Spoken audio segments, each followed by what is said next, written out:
یہ بھی بتائیں کہ کن کن کے اوپر مقدمات 2025 تک درج ہو چکے ہیں اور اس کے حوالے سے کیا گفتگو؟ 41 جو جرنلسٹ اور سوشل میڈیا ایکٹیوسٹ کے خلاف کیس داخل کرنے کی تفصیلات پیش ہوئے ہیں۔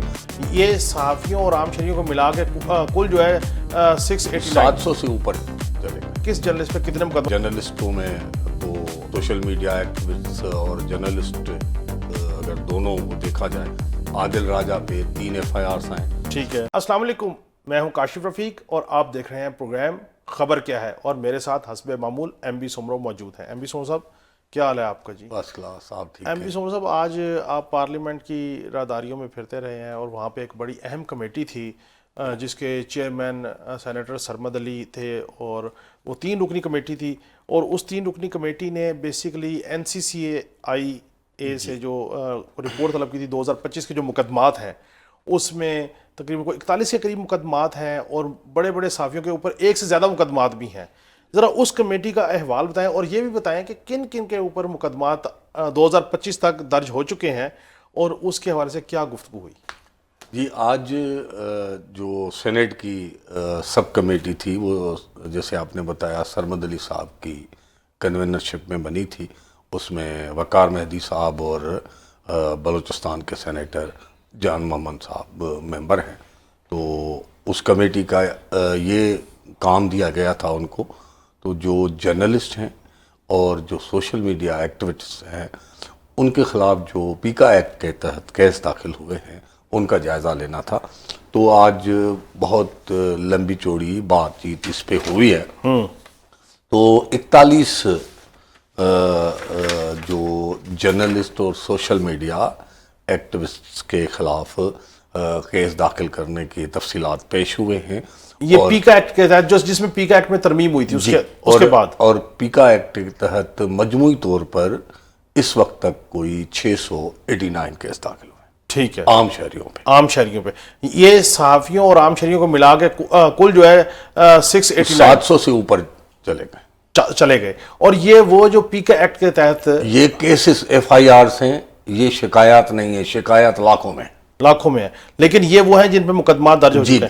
اچھا، اس میں جو آج کمیٹی کے سامنے لسٹ پیش کی گئی 41 مقدمات کی 2025 تک کی، اس میں جرنلسٹوں کے خاص طور پہ نام دیے گئے، کس جرنلسٹ پہ کتنے مقدمات، ذرا اس کے حوالے سے بھی دیکھنے والوں کو بتائیں۔ دیکھیں، اب جرنلسٹوں کا نام لیا جائے تو اس میں جرنلسٹوں میں تو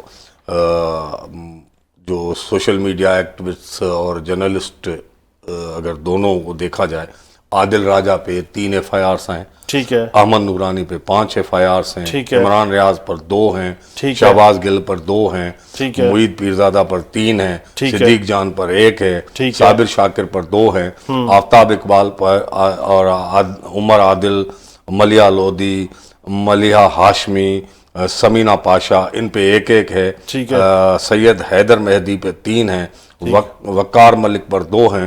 پھر باقی محمد جمیل الدین قدسی، عادل جواد خان، بیاض زید خان، انور لودھی، محمد نذیر عباسی، محمد گل جمی، محمد انور خان، شہر بانو، فرحان گوہر ملک، محمد آصف اقبال، محمد اسلم شاہ، محمد ندیم جاوید، شفیق الرحمان، عمر عادل، ان پہ بھی 1 FIR داخل ہوئی ہے۔ 41 ہیں۔ باقی یہ آپ کو واضح کروں کہ 2026 میں جو کیس داخل ہوئے ہیں وہ نہیں ہیں، جس میں آپ کو ہمیں پتہ ہے صرف اسلام آباد میں جو ہوئے ہیں وہ ہمارے دوست ہیں رضوان گلزئی، ان پہ کیس داخل ہوا ہے۔ فخر الرحمان پہ ہوا ہے، عاقل ہے، جی، مطیع اللہ جان پہ بھی جو کیس ہوا ہے۔ تو اور بھی ہیں باقی، کیونکہ 2026 کے فگر انہوں نے نہیں دیے، تو یہ کمیٹی نے شاید 2025 تک کے فگر مانگے تھے۔ جی، کمیٹی، کیونکہ یہ اصل میں بنیادی طور پر وقار مہدی کا سوال تھا جس کے تفصیلات نہیں آئے تھے، تو اس کے حوالے سے بنائی گئی تھی۔ تو اب کیونکہ وہ کہتے ہیں نا، بات نکلے گی تو پھر دور تلک جائے گی۔ اچھا، یہ صحیح ہے، جو نیشنل سائبر کرائم انویسٹیگیشن کی جو ایجنسی ہے، یہ ایک علیحدہ سیپریٹلی ایک بنایا گیا ادارہ ہے، اور اس ادارے میں جو ہے وہ یہ طے کیا گیا تھا کہ یہ سائبر کرائم کے طور پہ ایک ایجنسی کے طور پہ کام کرے گی. پہلے سائبر کرائم کے سارے کیسز کو ایف آئی اے ڈیل کر رہی تھی. تو ابھی جو سائبر کرائم کا جو پورا ایک انفراسٹرکچر ہے وہ کون کون سے شہروں میں اور کیسے آپریٹ کرتا ہے, اس کے حوالے سے کوئی گفتگو ہوئی ہے؟ جی تھوڑا جی بالکل, وہ تھوڑا آپ کو میں اس کا تفصیل بتا دوں. شاید ڈیٹ اگر میں غلط نہیں ہوں تو 11 اگست 2016 میں مسلم لیگ نون کے دور میں پیکا ایکٹ منظور ہوا تھا. ٹھیک ہے. اور اس وقت شاید ممنون حسین صاحب صدر تھے. ٹھیک ہے. انہوں نے سائن کیا تھا. اور پھر مئی 2024 میں NCCIA national cyber crime investigation agency کے نام سے ایک ادارہ قائم کیا گیا. اور پہلے جو پیکا ایکٹ منظور کیا گیا تھا تو اس کے تحت یہ جوریڈکشن ایف آئی اے کی تھی. اب جب سے یہ نیشنل NCCIA جو قائم کی گئی ہے تو تب سے اب ان کے پاس ہے. تو اب ایف آئی اے سے وہ معاملات چلے گئے ہیں. اور جو ایف آئی اے نے مقدمات درج کر رکھے تھے وہ بھی سارے شفٹ ہو گئے ہیں؟ جی ایف آئی اے کے ان کے پاس ہو گئے ہیں. ٹھیک ہے. اب جو صوبوں نے بھی اس ایکٹ کے تحت کیس داخل کیے تھے, آج جو کمیٹی میں ڈسکشن ہوئی ہے, آج سندھ پولیس کے بھی عملدار تھے, پنجاب پولیس کے بھی عملدار تھے, کے پی کے بھی تھے, اسلام آباد کے بھی تھے, سارے ملک کی نمائندگی تھی, وزارت اطلاعات کے آفیشلز تھے, انٹیریئر منسٹری کے تھے, اور NCCIA کے آفیشلز بھی تھے. جو معاملہ سامنے آیا وہ بہت ہی امپارٹنٹ ہے یہ بتانے کی. دیکھیں ملک کی 25 کروڑ سے زیادہ آبادی ہے. ٹھیک ہے. اور اگر اس میں دیکھا جائے تو تقریباً 7 سے 9 کروڑ ایکٹیو قسم کے سوشل میڈیا یوزرز ہیں, مطلب وہ اتنے ہیں. اب کیونکہ سائبر کرائم جو ہے وہ سب سے زیادہ سوشل میڈیا کے پلیٹ فارمز کو استعمال کیا جا رہا ہے, اور مختلف جو تضحیک ہو رہی ہے, لوگوں کی شکایتیں ہیں. اب یہ ایک واضح ہو گیا آج جو لوگوں کے لیے یہ دلچسپی کی بات ہے, کیونکہ اس میں کروڑوں لوگ انوالو ہیں, سارے لوگ متاثر ہو رہے ہیں. تو اس میں اب کیس درج کرنے کا اختیار صوبائی پولیس کو ہے ہی نہیں. ٹھیک ہے. صوبے کی پولیس اپنا سائبر کرائم کا کیس داخل نہیں کر سکتی. یعنی کہ سائبر کرائم کے حوالے سے اگر کسی کو کوئی کمپلینٹ ہے, کوئی کنٹروورشل کانٹینٹ ہے, پیکا ایکٹ کے تحت وہ سارا ڈیل صوبے کیس داخل نہیں کر سکتے. NCCIA کرے گا, وہ صرف NCCIA کرے گی. ٹھیک ہے. تو وہ باقی صوبوں کا اختیار نہیں ہے جو اس ایکٹ کے تحت کیس درج ہیں. جی. سندھ نے بتایا کہ انہوں نے 25 کیس داخل کیے تھے, وہ ریفر کر دیے ہیں. ٹھیک ہے. پنجاب نے بھی کہا ہم بھی ریفر کریں گے, اور کچھ کیے بھی ہیں انہوں نے. ٹھیک ہے. باقی صوبے بھی کریں گے. مگر ایک جو بنیادی مسئلہ ہے, بنیادی سوالات پیدا ہو رہے ہیں. فرض کریں یہ سوال اٹھایا گیا کہ کسی نے کسی کے خلاف کسی کی تصویر رکھ دی. بالکل ٹھیک ہے. اور اس نے متاثر فریق نے درخواست دے دی, اب اس کو فوری ہٹانا ہے. وہاں پہ NCCIA کا انفراسٹرکچر نہیں ہے. ٹھیک ہے. مگر پولیس کے تو ہر جگہ پہ تھانے ہیں اور ہر گاؤں تک رسائی ہے.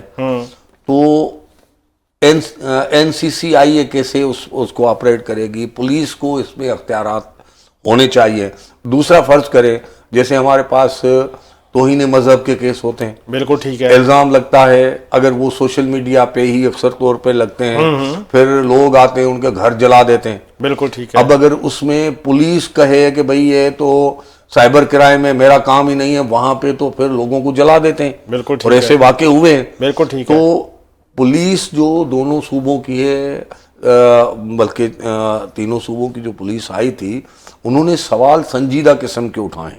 ٹھیک ہے. اور یہ سوالات پولیس آفیسرز نے اٹھائے جی ہیں پولیس کہ اگر این سی سی آئی کا انفراسٹرکچر وہاں پہ موجود ہے ریموٹ ایریاز میں، تو پھر جب تک این سی سی آئی اس کو ایڈریس کرے گا اس وقت تک تو بہت سارا نقصان ہو چکا ہونے کا امکان ہے، تو ہم اس کو کیسے ایڈریس کریں؟ اس میں لا اینڈ آرڈر کی سچویشن پیدا ہو رہی ہے، بہت سارے کیسز ہیں، گینگز کام کر رہے ہیں. اگر پولیس انوالو نہیں ہوگی، جتنا ہیومن ریسورس پولیس کے پاس ہے، صوبوں کے پاس، صوبائی حکومت کے پاس ہے، وہ اتنا نہیں ہے. اصل میں یہ لا بھی فیڈرل ہے، اور پھر ان کے مقدمے بھی جو چلیں گے وہ فیڈرل ڈیزینیٹڈ کورٹس میں چلیں گے.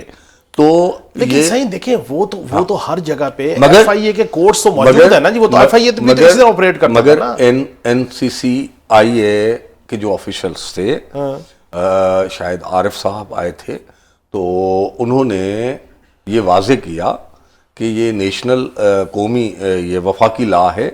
یہ کیوں قائم کرنے کی ضرورت پڑی؟ کیونکہ سوشل میڈیا کے جتنے بھی پلیٹ فارمز ہیں ان کے جو ہیڈ آفیسز ہیں وہ ملک سے باہر ہیں. ٹھیک ہے. تو ہر صوبہ الگ الگ ان سے کرے گا تو معاملات نہیں ہو سکیں گے. ٹھیک ہے. ایک ہی ادارہ جو ان کے ساتھ کرے گا تو وہ زیادہ امپارٹنٹ ہے. اور وہ کہہ رہے تھے کہ اب ہم جب ان سوشل میڈیا پلیٹ فارمز کے جو اونرز ہیں یا انتظامیہ ہیں ان کو کیسز بھیج رہے ہیں، ہمیں رسپانس کا جو شرح ہے فیصد ہے وہ 83% ہے. بھارت کو اتنے کیسز کی رپلائی یا فائدہ جوابات یا ڈیٹا فراہم نہیں کیا جاتا جتنا پاکستان کو. اس سارے سسٹم میں ایک ایجنسی بنا دی گئی سوشل میڈیا کو کنٹرول کرنے کے لیے، پیکا ایکٹ بھی بنا دیا گیا، پیکا ایکٹ کی ترامیم بھی ہو گئی. وہ علیحدہ بات ہے کہ پیکا ایکٹ کو اسلام آباد Rawalpindi of union of journalist جو ہے انہوں نے اسلام آباد ہائی کورٹ میں اس کو چیلنج بھی کر رکھا ہے، لیکن اس کے باوجود نہ تو اس کی سنوائی ہو رہی ہے اور پیکا ایکٹ جو ہے وہ کنٹینیو ایکسرسائز ہو رہا ہے. اب سوال یہ ہے کہ آپ نے پیکا ایکٹ بنا دیا، آپ نے ڈیزگنیٹڈ کورٹس بھی کر دیں اور ان کورٹس میں جو ہے وہ سنوائی ہوتی ہے. ایک شخص ہے اس کے اوپر ایک ایف آئی آر لانچ کر دی گئی. اب جب تک اس کیس میں سے اس کا یا اس کو سزا ہوگی یا کوئٹل ہوگا، سزا اور جزا کا فیصلہ جب تک نہیں ہوتا اس وقت تک تو وہ جو اس کے اوپر ایف آئی آر ہوگی وہ تو بیچارہ پیشیوں پہ پیشیاں بھگت کے ہی سفوکیٹڈ ہو جائے گا، پریشان حال ہو جائے گا. اور خاص طور پہ جو صحافی ہیں ان کی تو پہلی پوزیشن جو ہے وہ اللہ ماشاءاللہ. میرا سوال یہ ہے کہ وہاں پہ کوئی ایسی بات بھی ہوئی کہ جی آپ نے جن پہ مقدمات دائر کر دیے اب آپ اس کے کیسز کو ایکسپیڈائٹ کریں تاکہ سزا اور جزا کا فیصلہ ہو، جن کا کوئٹل ہونا کوئٹل ہو، تاکہ معاملات آگے چلیں. سر اور ان بنیاد پہ پھر آپ کی بیرون ملک سفر پہ بھی بندی ہے. اس کمیٹی کے رکن ہیں وقار مہدی صاحب. جی وہ پیپلز پارٹی کے اطلاعات سیکریٹری. ٹھیک ہے. سیکریٹری اطلاعات مرکزی. جی نہیں وہ رہے ہیں، اب نہیں ہے. ٹھیک ہے. وہ پیپلز پارٹی میں بہرحال آفس بیریئر رہے ہیں. ٹھیک ہے. عہدہ ہے، ابھی سینیٹر ہے. سرما صاحب بھی پیپلز پارٹی سے ہیں، انہوں نے صحافی بھی ہیں. وقار مہدی صاحب کا نام اس لیے لے رہا ہوں، آج کی کمیٹی میں انہوں نے کہا میں نے 2 ماہ 3 ماہ پہلے میں نے درخواست کی تھی، میرا ابھی تک کوئی مسئلہ حل نہیں ہوا، کوئی بندہ ریس نہیں ہوا. یعنی سینیٹر ہے جی، پیپلز پارٹی سے تعلق ہے جی، اور سب کمیٹی کے ممبر ہیں. وہ این سی سی آئی اے کو کہہ رہے ہیں کہ انہوں نے 2 ماہ پہلے درخواست دی اور ابھی تک ان کا معاملہ ایڈریس نہیں ہوا. وہ اصل میں وہ اس وقت اس نے کہی، انہوں نے کہا کہ ہمیں حکومت نے بہت زیادہ مہنگے ترین سافٹ ویئر دیے ہیں اور ہمارے پاس جو صلاحیت ہے، قابلیت ہے ان چیزوں کو دیکھنے کا، ڈائگنوز کرنے کا، وہ پولیس سے زیادہ ہے. تو تب یہ سوال وقار مہدی صاحب نے اٹھایا اور انہوں نے کہا کہ میرا کیس تو نہیں ہوا حل. تو پھر جو عارف صاحب انہوں نے پھر کیا کہا؟ تو انہوں نے اس کا جواب نہیں دیا کیونکہ وہ ممبر ہیں، ظاہر ہے پارلیمنٹ کی کمیٹی ہے تو وہ سامنے آفیشلز بہت تکڑے اور سیانے ہوتے ہیں تو وہ نہیں آتے. بہرحال دیکھیں مسئلہ یہ ہے کہ پیکا ایکٹ کو جو صحافی ہم کہتے ہیں کہ یہ بلیک لا ہے، وہ بلیک لا کا ہم اس لیے کہتے ہیں کہ یہ قانون اس طرح لکھا گیا ہے، اس طرح بنایا گیا ہے، حکومت جس وقت جس کے خلاف بھی چاہے اس کو رگڑے میں لا سکتی ہے. اور جواز آپ کا کوئی بھی نہیں ہے. اگر آپ کو کسی اچھا صحیح، نے میں کوئی چیز آپ ٹیک کر دی اس پہ بھی آپ پہ کیس اچھا داخل ہو آپ سکتا چونکہ ہے. پارلیمنٹ کو بڑے عرصے سے کور کر رہے ہیں، یہ جو پیکا ایکٹ پاس کروایا گیا تھا، قانون بنایا گیا تھا، اس میں اکثریت کی بنیاد پہ ہوا تھا یا متفقہ طور پہ؟ نہیں، اکثریت پہ ہوا تھا. اور مجھے یاد ہے کہ اس وقت مخالفت کس نے کی تھی؟ اس وقت پیپلز پارٹی نے مخالفت کی تھی. مسلم لیگ نون کی حکومت تھی. یہ 2016 کی بات آپ اور ہاں، اور اس کے بعد یہ اب ترمیم جب ہوئی، اب جب پیکا ابھی جو ترمیم ہوئی تب پی ڈی ایم کی حکومت تھی. اب ابھی بھی حکومت ابھی ہوئی ہے تو ابھی پیپلز پارٹی ان کی اتحاد ہے. میں صرف پوچھنا آپ سے، یہ میں نے پوچھنے کا مقصد یہ تھا کہ پیپلز پارٹی اتحاد میں ہے، پیپلز پارٹی کے ووٹوں کے بغیر پرائم منسٹر صاحب حکومت نہیں بنا سکتے تھے، نہ چلا سکتے تھے. یہ فیکچول بات ہے. جی جی. پیپلز پارٹی جو مرضی آرگومنٹ دے، لیکن اس موجودہ حکومت کو چلانے میں پوری سہولت کاری پیپلز پارٹی کی ہے. بالکل. پیپلز پارٹی، اور میں تو یہاں تک کہوں گا اگر پیپلز پارٹی ساتھ نہیں دیتی تو 26ویں ترمیم بھی نہیں ہوتی، 27ویں ترمیم. اچھا میں جو جس طرف یہ آپ کی توجہ مبذول کرانا چاہ رہا ہوں آپ کی اجازت سے، پیپلز پارٹی ساتھ، نون لیگ ساتھ، باقی اتحادی جماعتیں ساتھ. اچھا تھوڑا سا پیچھے چلے جائیں، پی ڈی ایم کی حکومت سے پیچھے چلے جائیں، فواد چودھری صاحب ایک منسٹر ہوا کرتے وہ تھے بھی ترمیم لے آئے. تحریک انصاف کے، اور اس وقت وہ پی ایم ڈی اے کے نام سے ایک اتھارٹی بنانا چاہتے تھے. جی جی. اچھا 3 بڑی جماعتیں ہیں، فضل الرحمان صاحب، اور یہ تو چھوٹی جماعتیں ہیں نا جی، تحریک انصاف، پیپلز پارٹی، نون لیگ، تینوں جماعتوں نے کم و بیش آئی واش کہہ لیں، پولیٹیکل سٹنٹ کہہ لیں، لیکن تینوں جماعتیں کم و بیش اس بات پہ مجھے نہ جانے کیوں متفق لگتی ہیں کہ جی ٹھیک ہے، یہ پیکا ایکٹ کے تحت یہ کنٹرول میڈیا ہونا چاہیے، سوشل میڈیا کنٹرول ہونا چاہیے، اتھارٹی بننی چاہیے، چیزوں کے اوپر گریپ ہونی چاہیے، کیونکہ آزاد میڈیا میں سمجھتا ہوں کہ شاید حکمرانوں کے کو پسند نہیں ہے، کیونکہ آپ کو تنقید سہنی پڑتی ہے، آپ چیزوں کو لے کے آتے ہیں. لیکن دوسری جانب ہماری طرف بھی جو معاملہ ہے وہ ایکسٹریم پہ ہے، ہم بہتان بھی لگا دیتے ہیں، الزام بھی لگا دیتے ہیں، مصدقہ خبر دیں، کاغذ کے ساتھ تو کوئی ایشو نہیں ہے. اب بس آپ کو فائنل کمنٹ چاہیے، پھر میں نے وائنڈ اپ کرنا ہے. میں اپنے جرنلسٹ کمیونٹی کو ڈیفینڈ نہیں کر رہا. دیکھیں اگر ذمہ دارانہ جرنلزم کوئی بھی کر رہا ہے، انہوں نے غلط رپورٹ دے دی ہے، ہم میڈیا کے لیے تو لاز موجود ہے نا. مجھے سوٹ فار ڈیمیجز داخل کریں، میں ثابت نہ کر سکوں تو مجھے سزا دے سکتے ہیں کورٹ. تو اس لا میں آپ مجھے بھی شامل کر رہے ہیں. ٹھیک. تو اب یہ الگ معاملات ہیں نا. اور باقی دیکھیں حکمرانوں کو آزاد میڈیا اچھی نہیں لگتی اور اس کو بری لگتی ہے، اور وہ کسی بھی حکمران کو اچھی نہیں لگتی. جب وہ اپوزیشن میں ہوتے ہیں ان کو میڈیا یاد آتی ہے، جب حکومت میں ہوتے ہیں بہت اچھی بات، ہمیں وہ سبق سکھانا چاہتے ہیں. اور میں اصل میں ان کو کہتا ہوں دیکھیں میڈیا ٹائم کا ایشو ہے. ہاں، میڈیا آپ کو جو اصل حالات ہیں اس کی تصویر دکھاتا ہے. بالکل. اگر حکومت کے اعمال اچھے نہیں ہیں تو وہ اپنے اعمال کو بہتر کرے بنسبت صحافیوں پہ پابندی لگائے. ٹھیک، بہت بہت شکریہ امیر عمر صاحب آپ کا. ناظرین آج ہم نے جو گفتگو کی بنیادی طور پہ صحافیوں کے اوپر پیکا ایکٹ کے تحت کتنے مقدمات ہوئے، کن کن صحافیوں پہ ہوئے، تمام تفصیلات اور جو کمیٹی کا احوال ہے آپ کے سامنے رکھا. صحافت ہونی چاہیے، تنقید برائے اصلاح حکمرانوں کو لینی چاہیے، لیکن سیاسی جماعتیں بہرحال کہیں نہ کہیں ایک پیج پہ ہیں کہ کنٹرولڈ سوشل میڈیا ہونا چاہیے، چونکہ آلریڈی جو دوسرے میڈیا کے آؤٹ لیٹ ہیں، کمپوننٹ ہیں، ان کے لیے تو بہرحال قوانین موجود ہیں. ہمارا کام ہے مصدقہ چیزیں آپ تک پہنچانا، صحافیوں کا کام ہے دستاویزی ثبوت کے ساتھ مصدقہ بات کرنا. بہتان اور الزام تراشی سے بہرحال ہمیں بھی اوائڈ کرنا چاہیے، ہماری برادری کو بھی اوائڈ کرنا چاہیے. ناظرین کل پھر ملاقات ہوگی. اللہ حافظ.